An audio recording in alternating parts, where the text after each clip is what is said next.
जिल्हा परिषद आणि पंचायत समितीच्या निवडणुकीसाठी प्रभाग रचना त्याचबरोबर अध्यक्ष आणि सभापती पदासाठी आरक्षण सोडत जाहीर झाली आहे। त्यानंतर सदस्य पदासाठीचं आरक्षण जाहीर झालंय। त्यामुळे आता इच्छुकांनी मोर्चे बांधणीला सुरुवात केली आहे।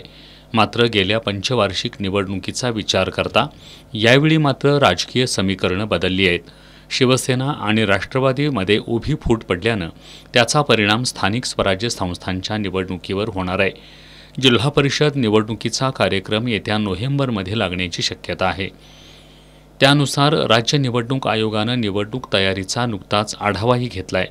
कर्मचाऱ्यांचा विचार करता निवडणूक आयोगाला एकाच वेळी महानगरपालिका, नगर परिषद आणि जिल्हा परिषद या सर्वांच्या निवडणुका घेणं शक्य होणार नाही। त्यामुळे या निवडणुका टप्प्याटप्प्यानं होणार आहेत। सुरुवातीला जिल्हा परिषद आणि पंचायत समितींच्या निवडणुका घेतल्या जातील। त्यानंतर महापालिका आणि नगर परिषदांच्या निवडणुका घेतल्या जाणार असल्याची शक्यता आहे।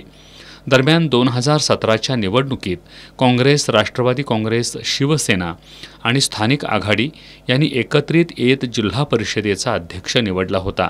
स्थानिक पातळीवर सोयीनुसार आघाड्या करण्यात आल्या होत्या। मात्र आता राज्यापासून जिल्हा स्तरावरील राजकीय परिस्थिती पूर्णपणे बदललेली आहे। राष्ट्रवादी काँग्रेस आणि शिवसेना या पक्षामध्ये 2 गट पडलेत। कोल्हापूर जिल्ह्यात जिल्हा परिषदेचे 68 गट आणि पंचायत समितीचे 138 गण असून राजकीय पक्षांनी तयारीला सुरुवात केली आहे। या निवडणुकांमध्ये राजकीय पक्षांचा कस लागणार असून जिल्हा परिषदेवर कुणाची सत्ता येणार हे पाहणं औत्सुक्याचं ठरणार आहे।